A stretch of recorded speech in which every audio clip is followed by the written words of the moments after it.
ଆଜିଠୁ ବିଧାନସଭାର ବଜେଟ୍ ଅଧିବେଶନ ଆରମ୍ଭ ହୋଇଛି।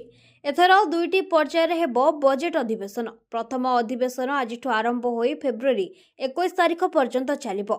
17ରେ ଉପସ୍ଥାପନ ହେବ ରାଜ୍ୟ ବଜେଟ୍ ଏବଂ 29ରେ ବ୍ୟୟ ମଞ୍ଜୁର ବିଲ୍। ସେହିପରି ଦ୍ୱିତୀୟ ପର୍ଯ୍ୟାୟ ଅଧିବେଶନ ମାର୍ଚ୍ଚ 7ରୁ ଆରମ୍ଭ ହୋଇ ଏପ୍ରିଲ 5 ତାରିଖ ପର୍ଯ୍ୟନ୍ତ ଚାଲିବ। ବିଧାନସଭା ଅଧିବେଶନର ପ୍ରଥମ ଦିନରେ ଆଜି ରାଜ୍ୟପାଳ ହରିବାବୁ କମ୍ଭମପତି ଅଭିଭାଷଣ ରଖିଛନ୍ତି। ତେବେ ଏଥର ବଜେଟ୍ରେ ସରକାର କ'ଣ ନୂଆ ଘୋଷଣା କରିବେ ତାହା ଉପରେ ସମସ୍ତଙ୍କର ନଜର ରହିଛି। ଅଧିବେଶନ ପାଇଁ ଗତକାଲି ବିଧାନସଭା ପରିସରରେ ସର୍ବଦଳୀୟ ବୈଠକ ଅନୁଷ୍ଠିତ ହୋଇଯାଇଛି।